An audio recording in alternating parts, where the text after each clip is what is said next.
आज की श्री बागेश्वर धाम की हमारे चित्रकूट से पधारे पूज्य अनुज कृष्ण शास्त्री जी महाराज, जिनका दर्शन आप सभी ने खूब चैनल के माध्यम से भी किया होगा। आचार्य इंद्रेश उपाध्याय जी के संग में आप रहते हैं और पूज्य ठाकुर जी महाराज कृष्णचंद्र शास्त्री जी महाराज के आप परम कृपा पात्र हैं। आपने ठाकुर जी के संग इनका हमेशा दर्शन किया होगा। ऐसे वृंदावन से आए हमारे अनुज शास्त्री जी महाराज, आपके चरणों में प्रार्थना है कि आप भी अपनी वाणी से लाभान्वित करें और इसके बाद अयोध्या रंग महल सद्गुरुदेव भगवान की जय, राजा रामचंद्र भगवान की जय, अनंत बलवंत श्री हनुमान जी महाराज की जय हो, श्री सन्यासी बाबा महाराज की जय हो, जय जय श्री राधे, जय जय श्री सीताराम। मनोजवं मारुततुल्यवेगं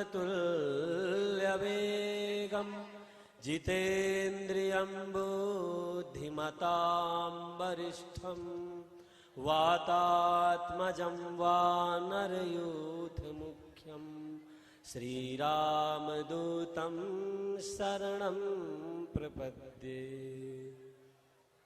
परम मंगलमय परात्पर अखिलेश्वर अकारण करुणा वर्णवालय भगवान श्री हरि के असीम अनुकंपा एवं श्री बागेश्वर धाम बालाजी सरकार के परम पावन सानिध्य में उनकी गोद में बैठ करके हम और आप सब यहाँ श्री हरि की चर्चा मानस सम्मेलन में भाग लेने के लिए ये दास भी, ये बालक भी आप सबके बीच उपस्थित हुआ। आज हमारी वाणी को भी पवित्रता मिल जाएगी, क्योंकि वाणी सीधे बालाजी सरकार सुनेंगे तो वाणी और पवित्र हो जाएगी। तो उन्हीं की चर्चा के लिए हम और आप यहाँ पर समवेत रूप से एकत्रित हुए हैं, एकीभूत हुए हैं। तो मैं ज्यादा समय भी नहीं है, समयाभाव भी है, समय भी अपनी गति से चल रहा है। तो एक संस्मरण याद आता है कि मानस श्री गोस्वामी तुलसीदास जी की जो रचना है, तो श्री तुलसीदास जी का ही एक संस्मरण याद आ रहा है कि वो संस्मरण में श्री बागेश्वर महादेव और बालाजी सरकार का दोनों का स्मरण है। एक बार गोस्वामी जी महाराज जब काशी में कालांतर में निवास करते थे, तो वहां एक रवि दत्त नाम का एक हठी ब्राह्मण था और गोस्वामी जी महाराज का रोज नित्य का नियम था कि वो जा करके महादेव का, काशी विश्वनाथ भगवान का दर्शन करते थे।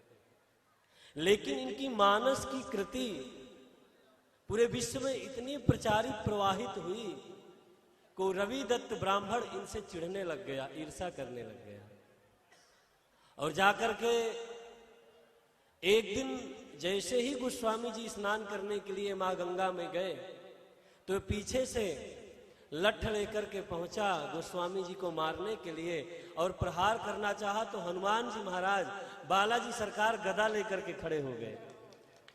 तो ये अपना सामू नीचा लेकर के वापिस लौट आया। उसके बाद ये माना नहीं, फिर इसने कपट का सहारा लिया और जाकर के गोस्वामी जी की सेवा में लग गया और सेवा करते हुए कहा, मैं आपका दास हूं, मुझे अपना सेवक बना लीजिए। गोस्वामी जी ने कहा, कुटिया है, तुम भी रहो, जैसा तुमको लगे संभालो।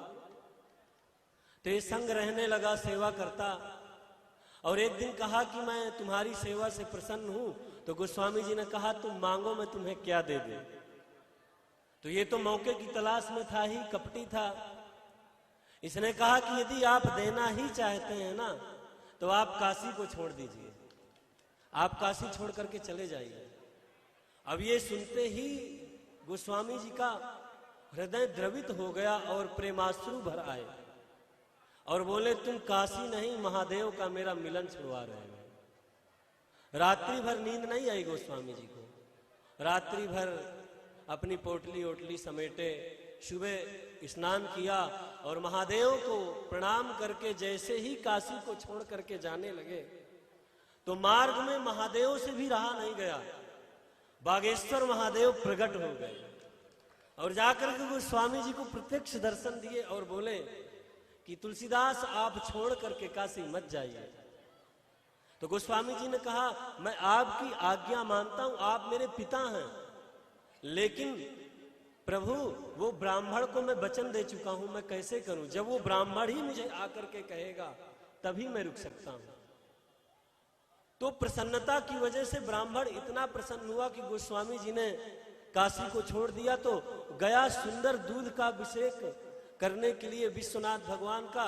लेकिन जैसे ही विश्वनाथ के समीप पहुंचा तो महादेव ने अपना किवाड़, अपना पट स्वयं बंद कर लिया और इसको अंदर प्रवेश नहीं मिला। और सूक्ष्म आकाशवाणी इसको सुनाई दी कि अतिशीघ्र जाकर के गोस्वामी जी को वापस ले आओ, नहीं तो तुम्हारा मैं नाश कर दूंगा, सर्वनाश कर दूंगा।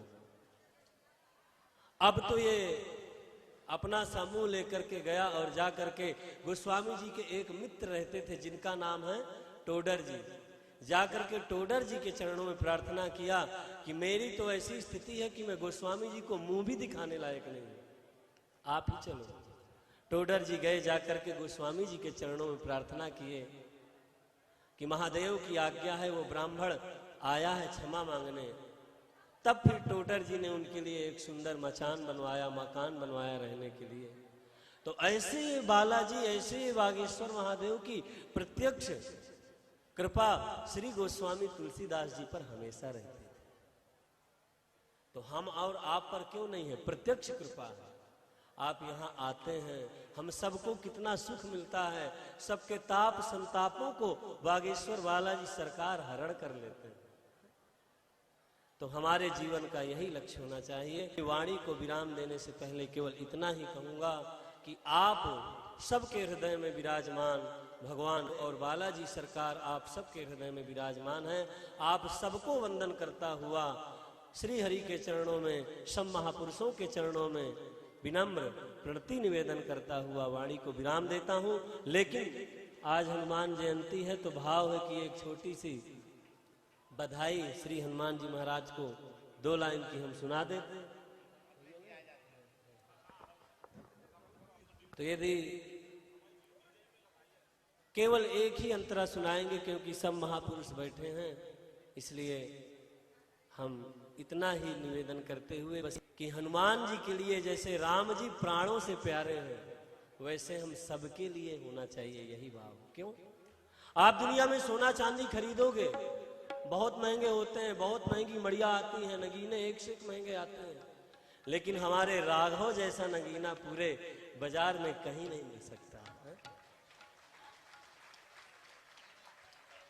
राम जैसा नगीना नहीं सारे जग की बजरिया में, राम जैसा नगीना नहीं सारे जग की बजरिया में, राम जैसा नगीना नहीं सारे जग की बजरिया में, नीलमणि जड़ाऊंगी, नीलमणि जड़ाऊंगी अपने मन की मुंदड़िया में, राम जैसा नगीना नहीं सारे जग की बजरिया।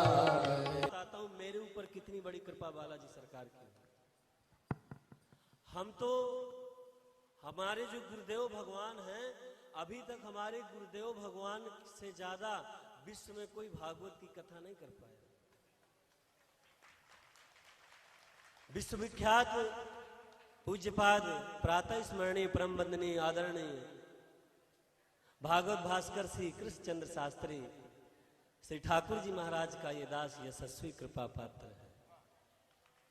और मैं उनके जो पुत्र हैं आचार्य श्री इंद्रेश जी महाराज, जो हम सब युवाओं के प्रेरणा सूत्र हैं, पूज्य श्री धीरेन्द्र कृष्ण शास्त्री बालाजी सरकार पूरे युवाओं के एक प्रेरणा सूत्र है।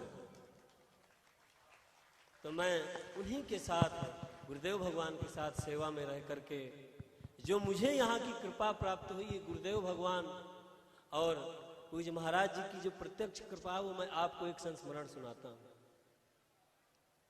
झूला महोत्सव में हर वर्ष कथा होती है चित्रकूट धाम में, तो पिछले वर्ष भी थी। तो ऐसे ही हम कार्ड लेकर के आए बागेश्वर धाम सरकार का दर्शन करने। मैंने कहा एक कार्ड ठाकुर जी को भी, बालाजी को भी निमंत्रित कर दें, आमंत्रित कर दें, एक पूज्य सरकार को, महाराज जी को भी आमंत्रित कर दें। और हमने महाराज श्री से पूछा भी नहीं था, उसमें महाराज श्री का हमने चित्र दे दिया था और कई संत महापुरुषों के अपने गुरुदेव भगवान का भी चित्र दिया था।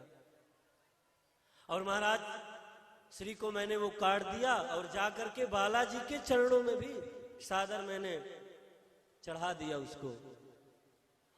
और बस यही भाव रखा कि यदि मैं सच्चे मन से गुरुदेव भगवान की मैंने सेवा की है और संतों के चरणों में यदि मेरे जरा सा भी प्रेम है और आप बालाजी प्रसन्न हैं, तो पूज्य महाराज श्री कुटिया में आ जाएं तो भाग्य धन्य हो जाएंगे दास। और इतना कह करके हम चले गए। महाराज जी को प्रणाम किए। महाराज जी ने कहा देखते हैं। और उन दिनों महाराज जी पूज्य तुलसी पीठ वाले महाराज जी गुरुदेव जगत गुरु भगवान का पूजन करने के लिए विदेश से आए और पूजन करने के लिए श्रीधाम चित्रकूट गए। और हमारी कथा का अंतिम दिवस चल रहा था। तो वहां से आने के बाद हम भी वहां पहुंचे थे। तो मेरे बड़े भाई के समान मेरे गुरुतुल्य पूज्य श्री इंद्रेश भैया भी थे और पूज्य श्री धीरेन्द्र कृष्ण शास्त्री महाराज जी भी थे, बालाजी सरकार। मैंने जाकर के चरणों में प्रार्थना किया तो सहर्ष विनम्र स्वीकार किया और अंतिम दिवस की कथा में दास की कुटिया में पधारे, ठाकुर जी को हाथों से झूला झुलाया, भागवत जी का खूब आशीर्वाद वचन हम सब भक्तों को, दास को प्रदान किया और मेरे ऊपर ये प्रत्यक्ष कृपा हो गई। तो आप यदि निष्ठा से आओगे तो यहाँ वो सब मिलेगा जो आप चाहोगे। दैहिक दैविक भौतिक तापा, राम राज काहू नहीं व्यापा। यदि मानव कहे कि मैं बड़ा, मेरे पास 4 पैसे हो गए, बहुत अभिमान करते हैं। जीवन में धन कमाना इतना कठिन नहीं है, लेकिन सरल होना बहुत कठिन है। अभिमान नहीं। यदि मानव कहे कि मैं बड़ा, पूज्य भाई श्री कहते हैं अपनी कथा में, यदि मानव कहे कि मैं बड़ा तो इस धरती पर तू क्यों खड़ा, उड़ने लगो आकाश में। यदि मानव कहे कि मैं बड़ा तो धरती पर तू क्यों खड़ा। यदि धरती कहे कि मैं बड़ी तो शेष के सर पे क्यों पड़ी। गुरुदेव भगवान प्रणाम। मैं बड़ी तो शेष के सर पे क्यों पड़ी। और शेष कहे कि मैं बड़ा तो शंकर के गले में क्यों बसा। शंकर कहे कि मैं बड़ा तो कैलाश पर्वत में जाके क्यों बसा। शिव जी कहे कि मैं बड़ा, कैलाश पर्वत कहे कि मैं बड़ा तो रावण के डर से क्यों खलबला। और यदि रावण कहे कि मैं बड़ा तो बाली की बगल में क्यों दबा। बाली कहे कि मैं बड़ा तो राम के हाथों क्यों मड़ा। और यदि श्री राम कहे कि मैं बड़ा तो भक्तों के पीछे क्यों पड़ा। अहम भक्त पराधीनो ही स्वतंत्र इव द्विजः। दास का तो केवल एक ही भाव है, क्या, कि मैं तेरी नजर से न गिर सकूं। मुझे हर नजर ने गिरा दिया।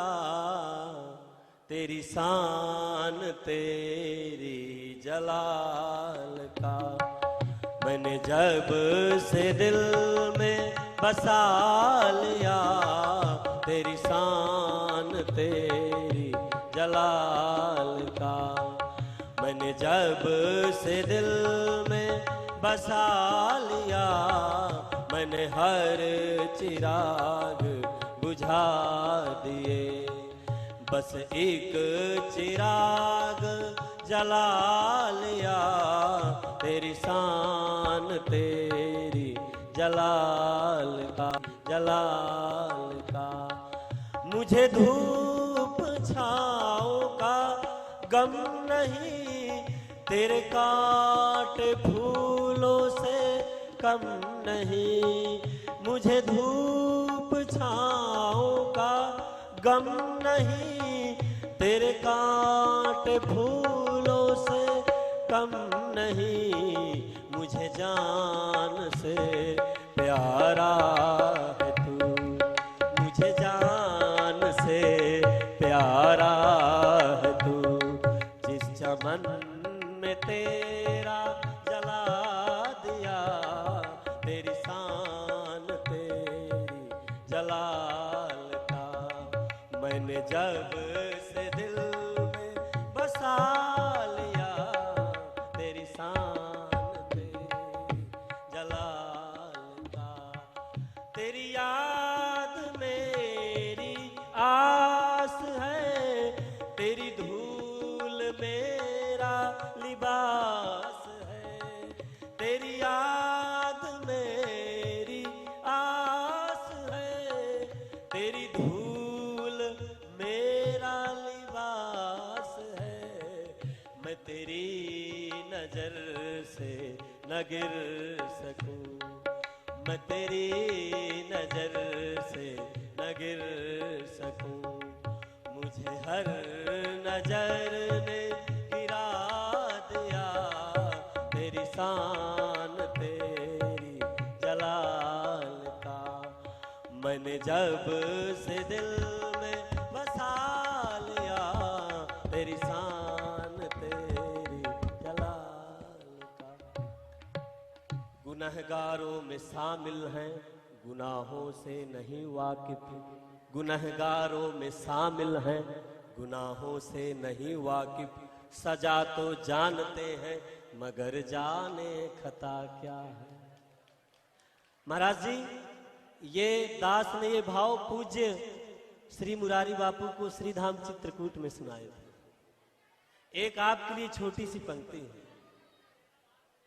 आसमां को नींद आए तो मैं सुलाऊं कहां, आसमां को नींद आए तो मैं सुलाऊं कहां। धरती को मौत आए तो मैं जलाऊं कहां। आसमां को नींद आए तो मैं सुलाऊं कहां, धरती को मौत आए तो मैं जलाऊं कहां। सागर में मौज आए लहर आए तो मैं छिपाऊं कहां। और हे बागेश्वर सरकार, हे बालाजी सरकार, आपकी याद आए तो मैं जाऊं कहां, आपकी याद आए तो मैं जाऊं कहां। बोलिए बालाजी सरकार की जय। सद्गुरुदेव श्री सन्यासी बाबा की जय। पूज्य श्री धीरेन्द्र कृष्ण जी महाराज की जय। पूज्य श्री इंद्रेश जी महाराज की जय। पूज्य सद्गुरुदेव भगवान की जय। जय जय श्री सीताराम। कोई अवज्ञा त्रुटि हो वाणी से तो बालक समझकर आप सब क्षमा करें। सब महापुरुषों के चरणों में दंडवत साष्टांग प्रणाम। जय श्री कृष्ण, जय श्री राम। श्री बागेश्वर धाम की। आगे के क्रम में हम करेंगे कि अति संक्षिप्त में अपने वक्तव्य को, अपनी वाणी को बालाजी के चरणों में श्रवण कराते हुए अपने वक्त